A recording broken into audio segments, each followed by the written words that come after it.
Avant la fin de cette décennie, une nouvelle technologie va émerger et l'avenir nous sera montré.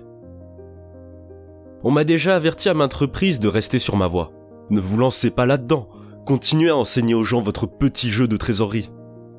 Je parle de reste petit ou on te piétine. Je ne parlerai pas de conspiration, mais il y a quelque chose de louche dans cette crise du corona. Pourquoi ont-ils dû fermer le monde entier ? Je pense que c'est parce qu'il couvre quelque chose de très grand. En septembre 2019, le système bancaire parallèle s'est effondré. Et c'est pourquoi la Fed et le Trésor ont imprimé des tonnes de billions de dollars partout dans le monde. Donc quand le corona est apparu, je pense que c'était une excuse pour fermer l'économie mondiale, afin de couvrir ce qui s'est réellement passé. Ce qui se passe actuellement dans le monde n'est jamais arrivé dans l'histoire. Je veux dire, comment peut-on fermer toute l'économie mondiale ? Ainsi, en mars 2020 a eu lieu le plus grand crash boursier de l'histoire du monde. Mais personne n'en sait rien, car tout le monde était mis en quarantaine chez lui, pensant au coronavirus, à la distanciation sociale et à comment porter un masque. Les gens passent donc à côté d'un des plus grands crashs boursiers catastrophiques de l'histoire du monde. Ils ne savent même pas ce qui se passe. Et vous l'avez appris par un virus, ou comme Nassim Taleb l'appelle, le signe noir. Encore plus désolant, fut ensuite de fermer toute l'économie mondiale et mettre des millions de personnes au chômage et détruire la vie des propriétaires de petites entreprises. La force vive du monde pour sauver les riches. Les très riches.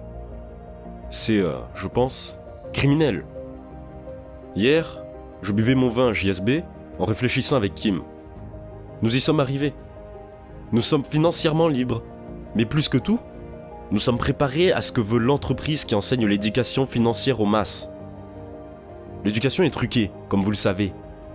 C'est seulement si vous gagnez de l'argent que cela fonctionne. Vous le savez, je le sais.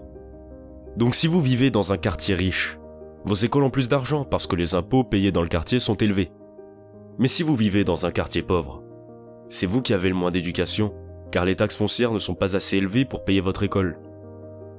Donc tout est une question d'argent.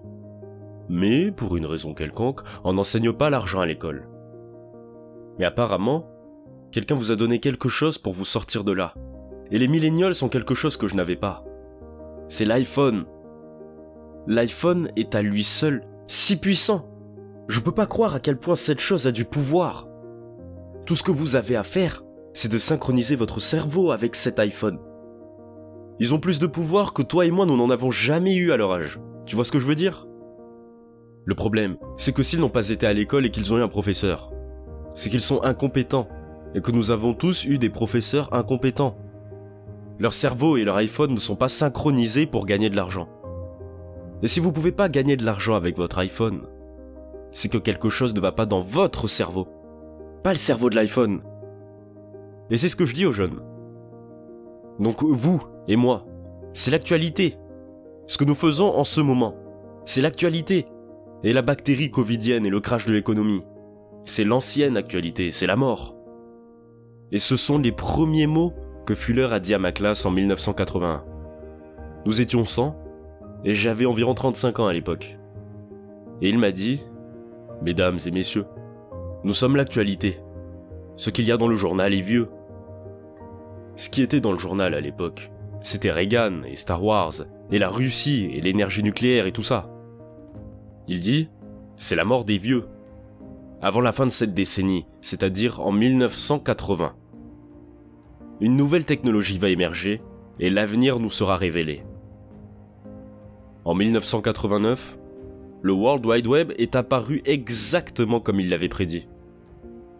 Ainsi, vous tous, jeunes millénials et jeunes gens, vous avez l'outil le plus puissant jamais créé dans l'humanité. La question est, comment allez-vous l'utiliser ? En utilisant l'iPhone, comme nous le faisons actuellement, s'éduquer, s'inspirer, enseigner, ou regarder du porno, c'est à vous de voir. Et la question que vous et moi devrions toujours nous poser est, comment se fait-il que les gens ne puissent pas l'entendre ? La raison pour laquelle Fuller m'a dit en 1981 devant notre classe que nous sommes l'actualité. Alors aujourd'hui, alors que le monde s'effondre derrière nous, avec la bourse et l'emploi, et que les entreprises s'effondrent. C'est faux, ce n'est pas réel, ils le font pour le faire. Certains d'entre nous vont se montrer non fragiles, plus forts, meilleurs, plus capables. Et c'est pourquoi lorsque j'ai vu l'iPhone sortir, j'ai dit « Vous tous, les millennials, et vous tous, entrepreneurs, ce téléphone portable est votre ligne de vie pour vous sortir de ce pétrin. Utilisez-le. » Une métamorphose. C'est comme quand une chenille se transforme en papillon. C'est ça, la métamorphose. Et la définition de la métamorphose, que vous pouvez consulter dans le dictionnaire, est la transformation d'une forme immature en une forme adulte. Une forme immature à une forme adulte. En d'autres termes, grandissez.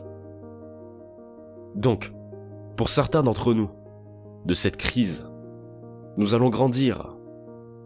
Nous en sortirons meilleurs. Nous en sortirons plus forts.